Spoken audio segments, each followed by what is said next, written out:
Assalamualaikum warahmatullahi wabarakatuh. Al-Fatihah lillahi ila syafa'at Rasulullah Muhammadin sallallahu alaihi wasallam. Al-Fatihah.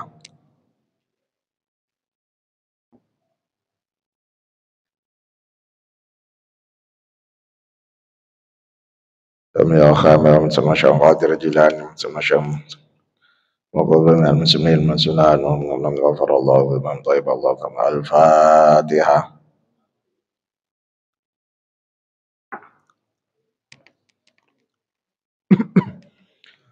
Al-Fatihah Rasulullah wa ijabati kulli sul. Mugi-mugi sedaya jamaah Masjid Nurul Islam oleh Allah diberi kesehatan lahir batin, sehat walafiat, panjang umurnya, rezekinya lancar barokah, ibadahnya semakin khusyuk, dijauhkan dari segala musibah, dijauhkan dari segala penyakit. Yang sakit apapun penyakitnya diangkat oleh Allah menjadi sehat walafiat, termasuk keluarganya semuanya yang sakit. Mugi-mugi oleh Allah diangkat penyakitnya menjadi sehat walafiat, syifaan la yughadiru saqaman wal alaman. Putra putri cucu cici soleh soleh sedaya ala hadzin ya al-Fatihah.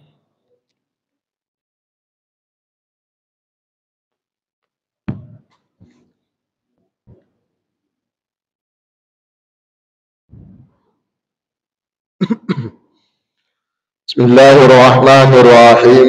Alhamdulillah. Alhamdulillahilladzi nahmaduhu wa nasta'inuhu wa nastaghfiruhu wa na'udzu billahi min shururi anfusina wa min sayyiati a'malina. May yahdihillahu fala mudilla lahu wa may yudlil fala hadiya lahu. Asyhadu an la ilaha illallah wahdahu la syarika lahu wa asyhadu anna Muhammadan 'abduhu wa rasuluhu la nabiyya ba'dahu. Allahumma shalli wa sallim wa barik ala sayyidina maulana Muhammadin wa sahhir wa yassir ma ta'assara bi rahmatika ya arhamar rahimin.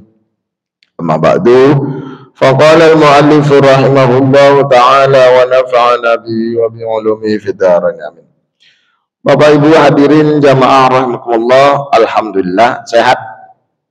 Alhamdulillah. Adem nggih? Alhamdulillah. Nggih.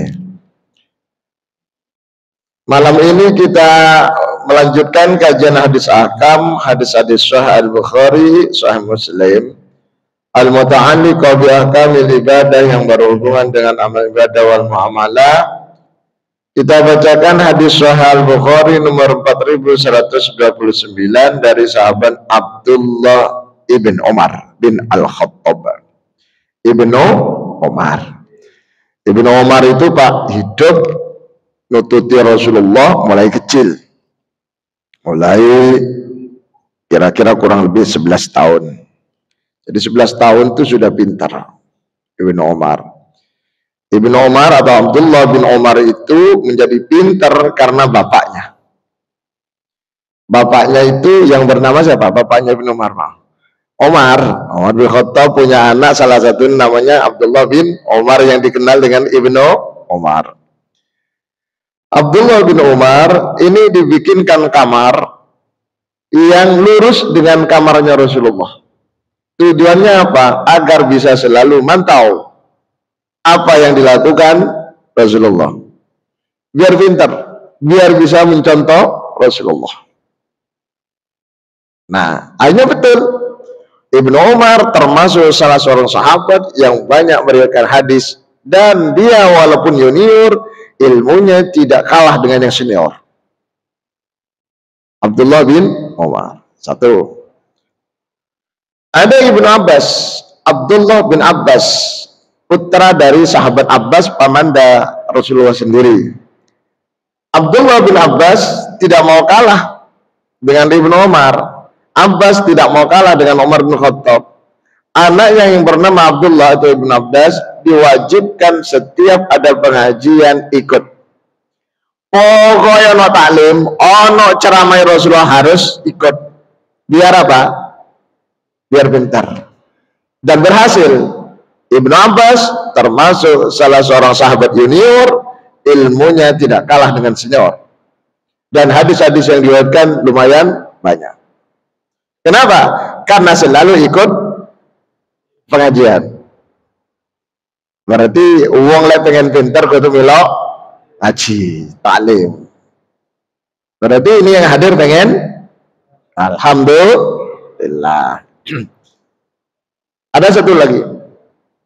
Khuwaisirah. Seorang janda rondo, cantik, masih muda. Namanya Khuwaisirah.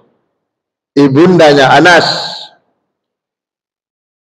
istrinya Malik almarhum.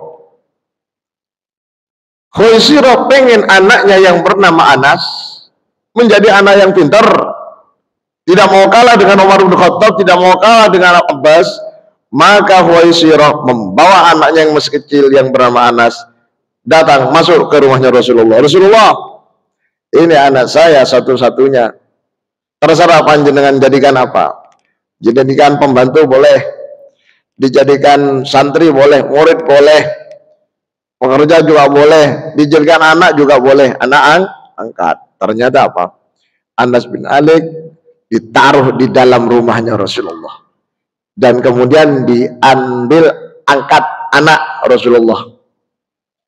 Saking sayangnya Rasulullah sama Anas, maka Rasulullah sering memanggil Anas dengan sebutan Unes. Oh, Unes. Itu panggilan sayang, Pak. Jadi di dalam sastra Arab itu kalimat yang ditasghir itu Anas menjadi Unes, Hirun menjadi Hurairah. Nah, itu loh, Pak. Itu menunjukkan sayang. Pintar, Anas bin Malik pintar, cerdas. Kenapa? Karena selalu bersama Rasulullah. Nah, sahabat-sahabat juga begitu. Dan Rasulullah itu sangat peduli, Pak.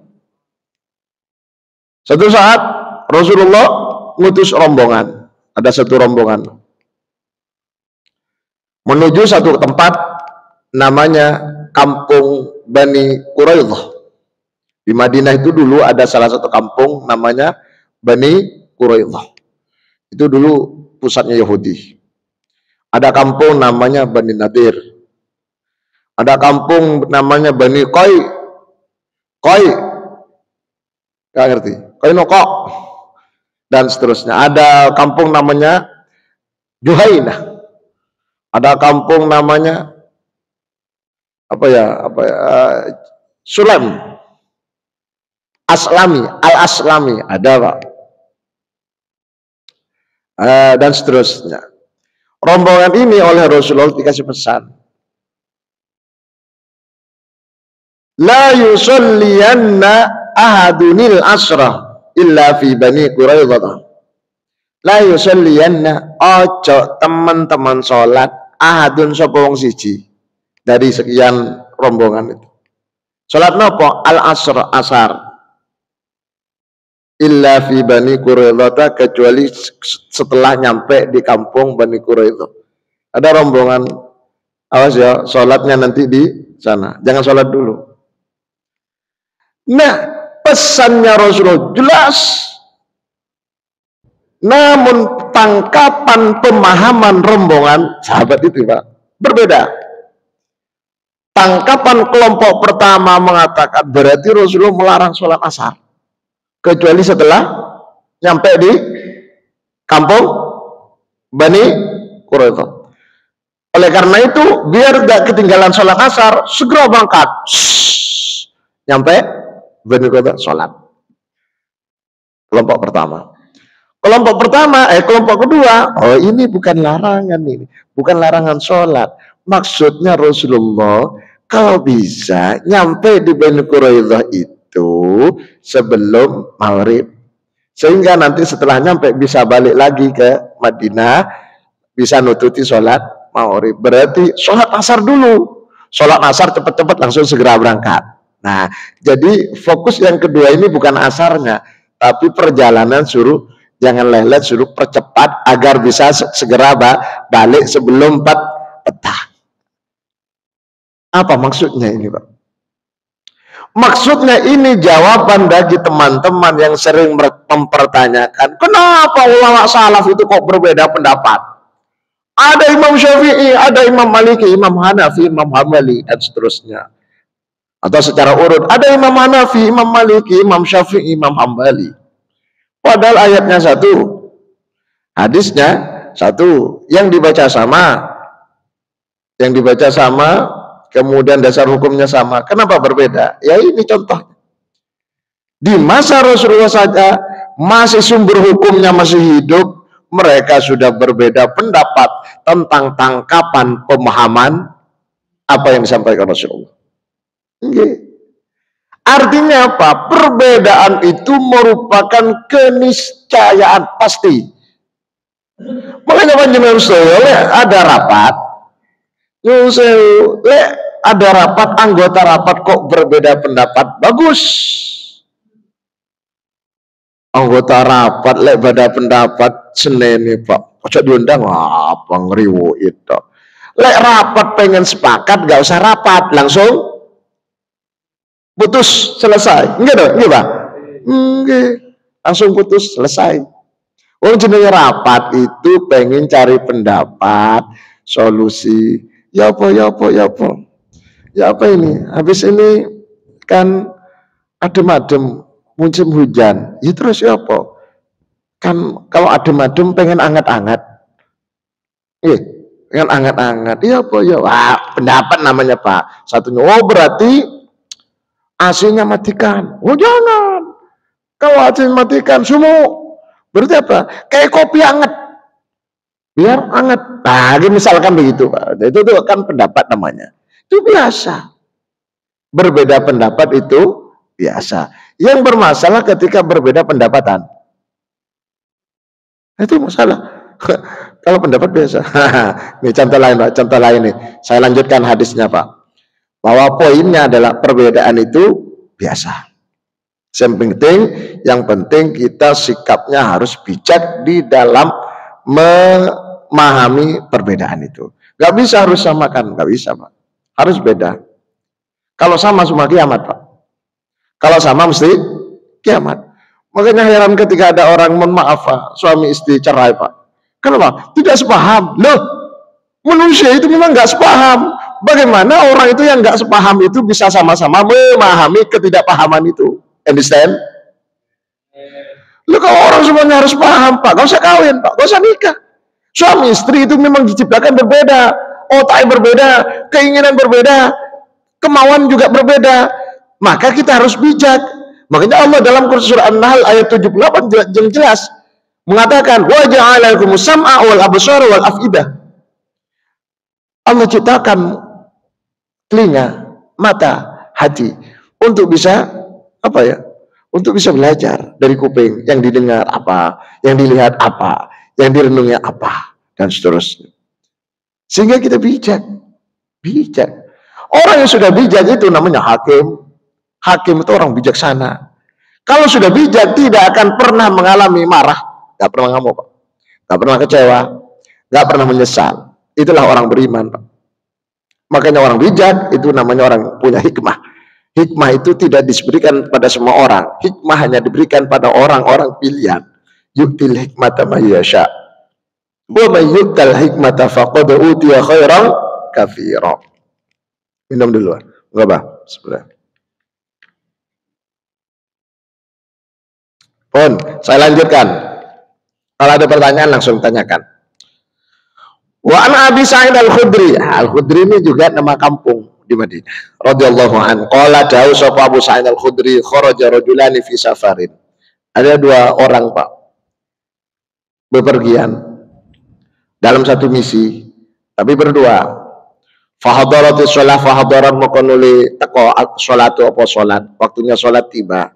Walaisa ma'hu ma'un, padahal mereka tidak ada air, Pak.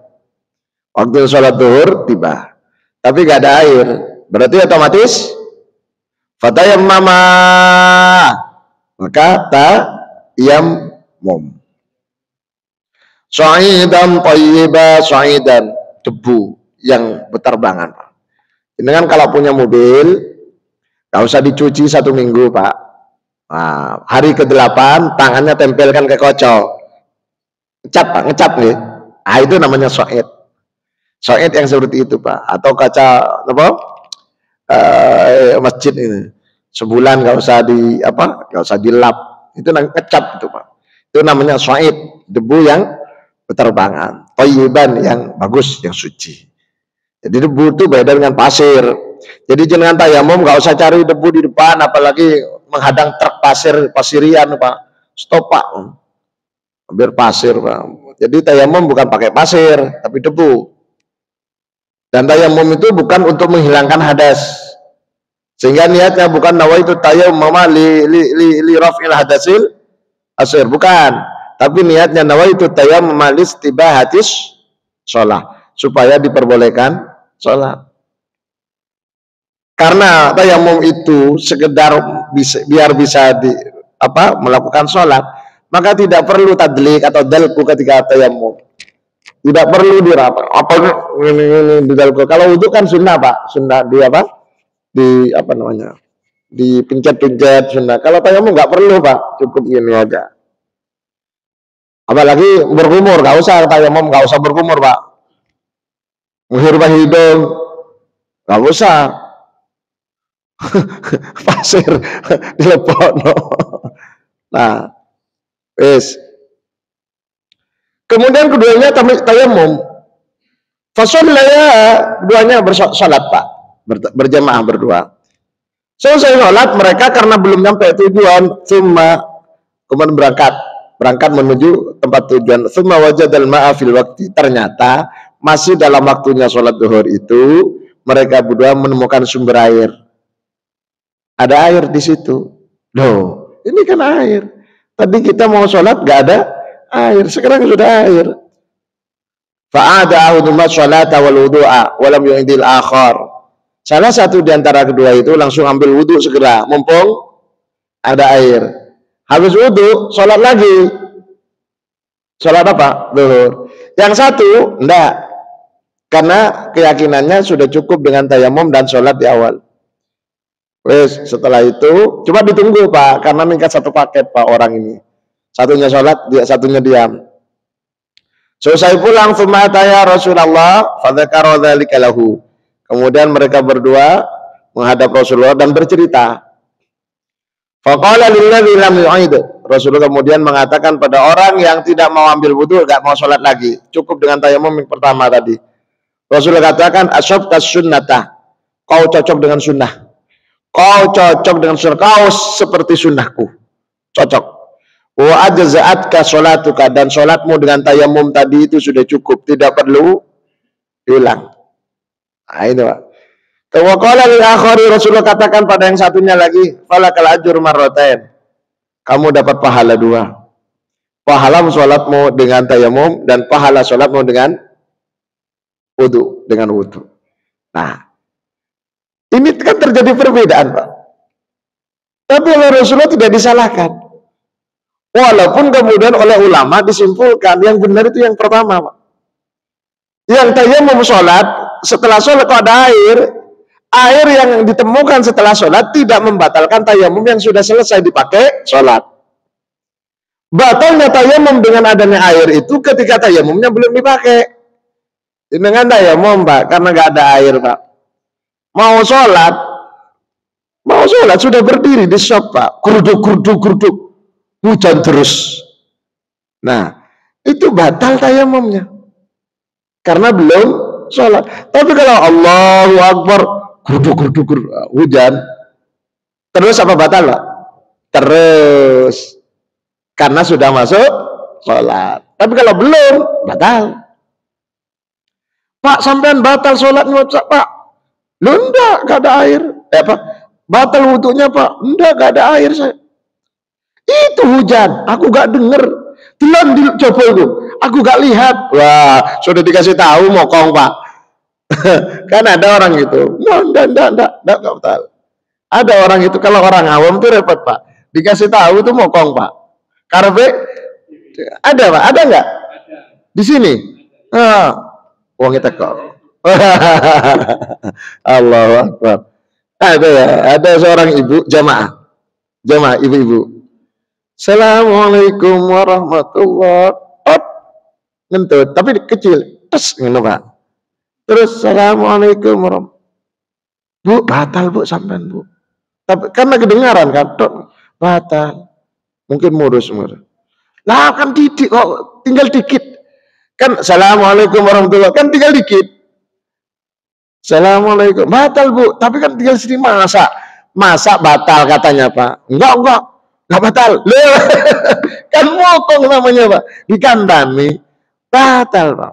Jadi kalau ada kasus assalamualaikum warahmatullahi wabarakatuh, nah jenengan berhenti di sini, gak usah salam kiri, sah sholatnya, sah.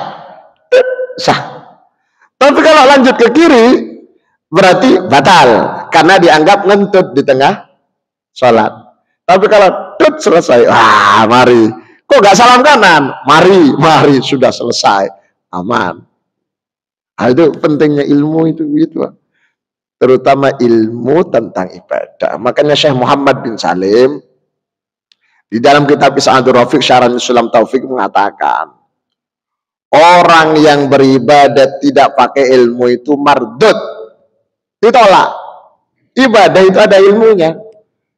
Makanya disyairkan dalam kitab Zubat Pak, kitab yang biasa dipakai di pondok pesantren, kitab dasar Pak. Fakullu Pak. Lali Pak. Fakullu malu bi ghairi ilmin a'maluhu mardudatun la tuqbalu. Fakul man bi ghairi ilmin a'maluhu mardudatun la tuqbalu. Kula faleni. Direkam masalahnya. Fakul man bi ghairi ilmin a'maluhu mardudatun la tuqbalu. Setiap orang yang mengamalkan satu amalan ibadat tanpa ilmu, amaluhu maka amalnya mardudatun, ditolak, la tuqbalu alias tidak diterima oleh Gusti Allah. Allahumma Muhammad. Makanya harus belajar. Ojo sok-sok, wis ngerti, ternyata nggak ngerti. Wadah Pak, menyakitnya wong Islam ini niku Pak. Wis ngerti yo padahal awake dhewe gak ngerti. Ini kuatah Pak. Nggih. Padahal nyuwun sewu andaikan pun kita sudah pinter, wapal kabeh, ngerti kabeh, melok ngaji niku Pak, dosanya dimaafkan semua oleh Allah. Karena orang duduk di majelis taklim itu fakannahu yajlisu fi rawdatin min riyatil jinan, seperti duduk di taman surga. Ya apa dawuh Rasulullah ngeten. Man intaqala liyata'allama ilman ghufira lahu qabla yakhtuwa. Sapa wong sing pindah dari satu tempat ke tempat yang lain, keluar dari rumahnya untuk pengajian, ghufira lahu qabla yakhtuwa, sebelum melangkah dosanya sudah dimaafkan. Sebelum melangkah, lihat ngaji, dosanya sudah dimaafkan. Alhamdulillah. Oke, monggo.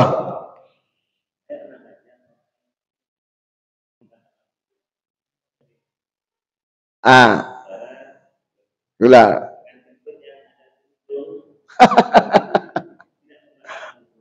Saya gak paham kalau ada kentut ada di ujung di belakang.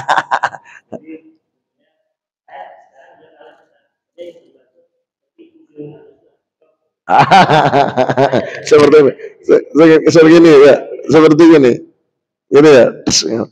Jadi gini, itu bukan kentut. Yang seperti itu godaan setan. Itu godaan setan, bukan Mbak. Itu dari dubur kemaluan bagian belakang. Itu seakan-akan keluar, seakan gini, kulitnya itu loh. Itu bukan kentut, itu bagian dari rekayasa setan biar orang itu was-was, keraguan. Lek dituruti misalkan dianggap batal, besok lagi itu setan Pak. Setan itu. Makanya di dalam hadisnya di sini disebutkan Pak, kalau ada semacam itu, falyubin as-sholata, kata Rasul, lanjutkan sholatnya, fa innahu minasyaiton, karena itu adalah godaan setan. Memang bukan ketut. Sehingga bahasa sederhananya yang menjelaskan itu, kentut ada dua, kentut dari perut, kentut ujung itu. Aslinya nggak ada seperti itu. Namanya kentut itu dari ujung perut, yang depan itu adalah bagian dari apa namanya, bisa dianggap itu godaan setan. Setahu saya begitu, Pak. Jadi memang nggak batal karena memang bukan duduk kentut. Tapi perasaan aja, jenengan perasaan kok ngentut enggak. Itu sudah dituruti. Dituruti satu kali, itu besok dua kali. Sama dengan orang was-was, Pak.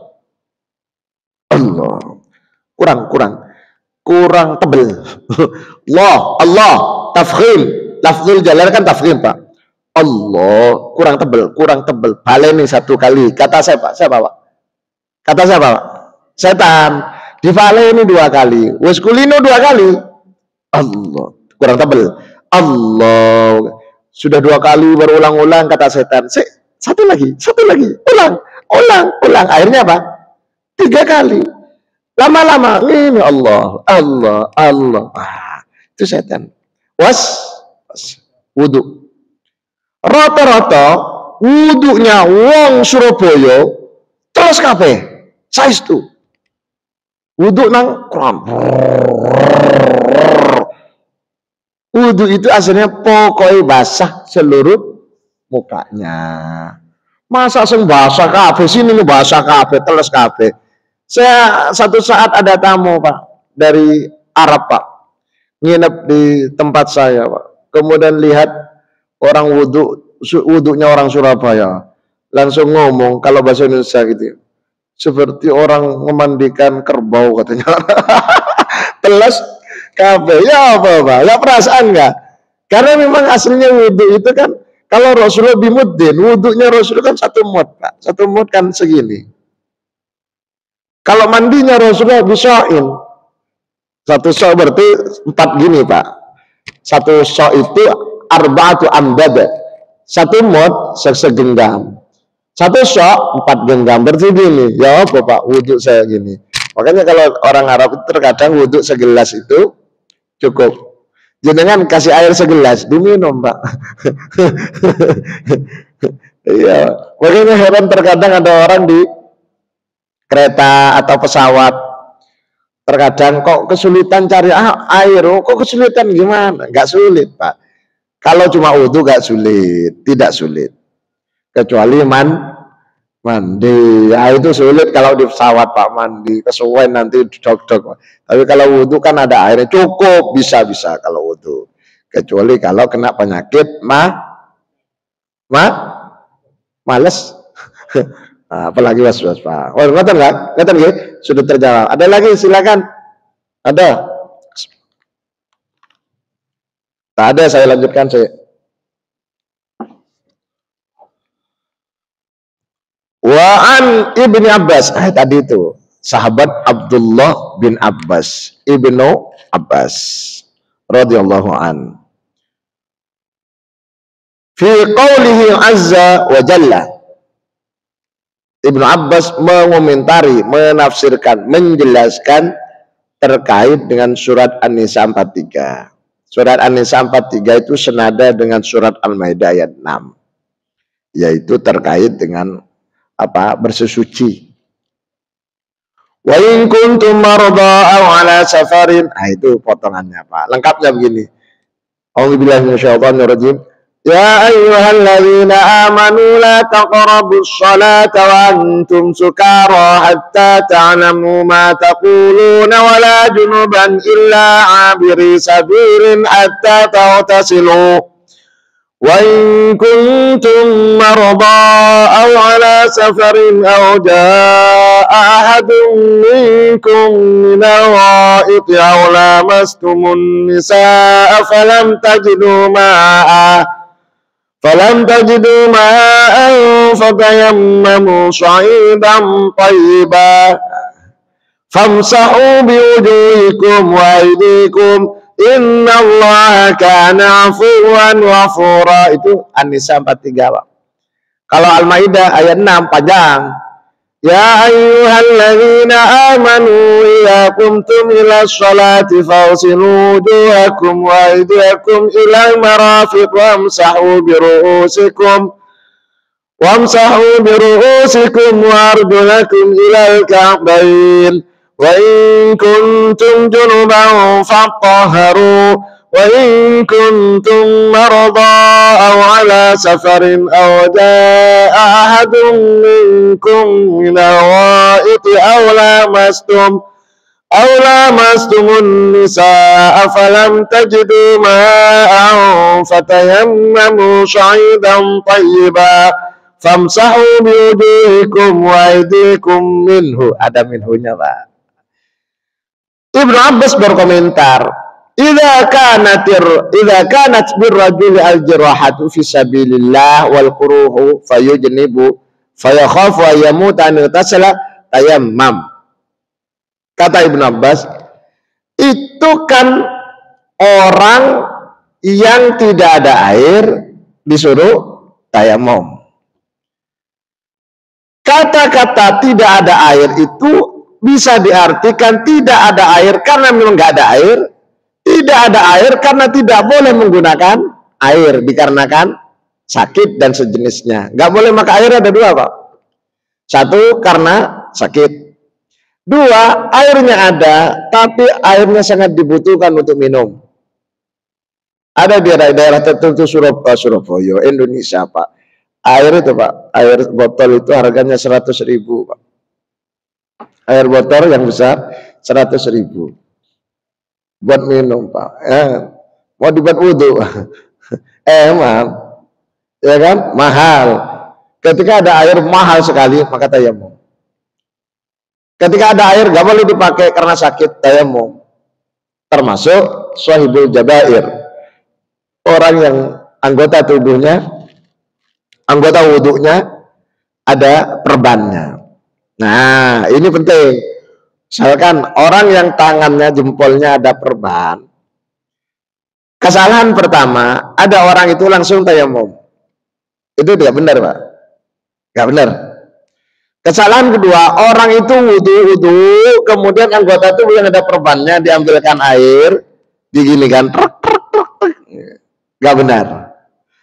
Kesalahan ketiga adalah dia ambil wudhu normal di tempat yang sakit diambilkan debu, begini, Pak, tek, paham, Pak, ya? Gak benar. Itu 3 kesalahan yang terkadang nggak dipahami. Yang benar gimana? Yang benar wudhu biasa, kecuali tempat yang sakit tadi dilewati. Normal wudhu biasa. Setelah selesai wudhu biasa, baru tayamum biasa, normal. Jadi begitu, bukan diambilkan debu seperti orang ngoles nggak bisa. Nah, ini tidak semua orang paham, Pak. Oh, tayamum ya tayamum, padahal ada aturannya. Itu berangkat dari kaidah fikih, ma la yudraku kullu la yudraku kullu. Segala sesuatu yang tidak bisa dilakukan secara totalitas semuanya, tidak boleh ditinggalkan semuanya. Sebisa mungkin dikerjakan. Karena yang sakit hanya jempol, Pak. Maka yang lain tidak sakit, maka dia wudhunya tetap mukanya normal, tangannya normal, kepalanya normal, kakinya normal. Kecuali jempol. Maka jempol ini biar sempurna, karena tadi air tidak masuk di sini karena sakit, maka diganti atau disempurnakan dengan tayamum. Understand? Alhamdulillah. Tayamum normal. Nah, itu yang benar, Pak. Semua ulama mengatakan ini, terutama ulama mazhab Syafi'i. Termasuk penyakit-penyakit yang lain yang tidak diperbolehkan pakai air. Gak boleh pakai air, maka langsung boleh tayamum. Baik dikarenakan hadas kecil ataupun hadas besar. Orang junub, maka tayamumnya tayamum biasa seperti wudhu, Pak. Tidak perlu guling-guling di pasir. Ini ada kasus ini di masa Rasulullah, Pak. Ada kasus di masa Rasulullah. Ammar bin Yasir diutus oleh Rasulullah dalam satu misi. Di tengah jalan Ammar bin Yasir kecapean buat tenda, tidur di tendanya. Junub hadas besar. Ammar bin Yasir belum dikasih tahu caranya tayamum karena junub. Dia hanya tahu dari Rasulullah tayamum dari gantinya wudu. Bingung dia Pak, karena kalau wudu tayamumnya begitu, dia pikir kalau mandi tayamumnya guling-guling. Falam ajid al-ma'a, kata Ammar bin Yasir, kemudian saya tidak menemukan air, fatamarragtu fi sa'id, guling-guling Pak, di debu, guling-guling, kama tatamarragu dabbatu, sebagaimana binatang guling-guling, onta guling-guling di pasir Pak. Tsumma ataitu Nabi sallallahu alaihi wasallam, kemudian aku suwan pada Rasulullah, fadzakartu lahu dzalika, cerita terkait dengan junub dan tayamum guling-guling. Faqala, Nabi menjawab, inna ma yakfika an taqula bi yadik hakadha, thumma daraba bi yadayhi al-ardha darbatan wahidatan, thumma masah shimala ala yamin wa dhahira kafihi wajhahu. Kemudian oleh Rasulullah, singkatnya, Ammar bin Yasir dikasih tahu bahwa tayamum dikarenakan apa? Dikarenakan ganti dari hadas besar, cukuplah seperti tayamum biasa dengan cara seperti biasa. Tangannya dipukulkan, bahasanya dia Pak, ditempelkan ke debu sambil niat diangkat, nawaitu tayamum malis tibahatis sholat, diusapkan, dibersihkan, ambil debu lain, ambil separuh, nah, begini Pak. Kemudian terus ini untuk yang kanan. Selesai. Tapi bajunya harus copot. Baju copot, cincin, ini cincin kanan kiri Pak. Cincinnya copot. Termasuk wudhu Pak. Lek bisa, lek sakit jenengan cincin niku copot. Ngerti? Jam tangan copot. Jam tangan kuatir rusak Pak. Artinya selain itu karena biar apa? Biar mantap. Airnya itu masuk Pak. Kalau gini Pak, kalau nggak dibuka, nanti paling-paling kan digeleng-geleng, geleng-geleng. Itu pun nggak meyakinkan masuk apa tidak, gitu. Maka lebih mantapnya copot. Ustaz, cincin saya nggak bisa dicopot. Ada orang Pak, pakai cincin nggak pernah dibuka sampai nggak bisa dicopot. Betul, ini orang Kedurus Pak. Orang Kedurus ya, orang ini nih dekatnya Kebeteran. Ini loh sampai celkeng, sampai meninggal Pak. Cincinnya nggak bisa dibuka, bingung modelnya. Telepon saya, gimana? Masa pakai gerindra apa pemotong besi? Wah, ya, sudah biarkan, itu darurat. Makanya kalau sudah dirasa atos awak tambah lemu, copotan, cincinnya copotan dibesarkan atau kasihkan saya gitu Pak ya. Nah gitu Pak, nah, gitu. Kalau seperti itu kasusnya sampai meninggal Pak. Padahal aturannya orang meninggal nggak boleh bawa cincin. Ini orang meninggal itu diperintahkan tidak boleh bawa apa-apa selain kain kafan. Itu pun kain kafan sederhana, tidak boleh mahal. Pokoknya jenengan kalau punya kain ihram mahal nggih, sain 500 nggih. Daripada dikuburkan jadi kain kafan, lebih baik kasihkan jamaah. Baru di masjid diumumkan siapa yang mau haji atau umrah, nggak usah beli kain ihram. Ini sudah disiapkan oleh masjid. Jadi amal daripada ditadam, dikubur. Yang dikubur itu lebih afdal pakai kain kafan biasa. Pinten kain kafan 1 meter. Berapa kain kafan? 5.000. Belum beli dah. Pereng. Jadi di dalam Islam itu penting Pak. Beli kain kafan sendiri. Beli kalau perlu peralatan. Sekarang di Facebook itu ada Pak. Jual paket kematian. Itu beli Pak. Dulu di Baghdad, di Irak itu ada Pak. Ada tradisi di depan rumahnya ada kuburan Pak. Tujuannya biar orang nggak nakal. Biar orang semuanya ingat kematian. Orang itu kalau ingat mati mesti baik Pak. Makanya mengapa pensiunan itu rata-rata mlebu masjid, Pak? Kenapa? Wedi, oh itu Pak. Kalau belum pensiun aman gitu, Pak. Ngapunten. Mugi-mugi manfaat sesarengan ridha Allah Subhanahu wa taala. Diakhiri dengan doa kafaratul majlis. Subhanakallahumma bihamdika asyhadu an la ilaha illa anta astaghfiruka wa atubu ilaik. Walhamdulillahirabbil alamin. Assalamualaikum warahmatullahi wabarakatuh.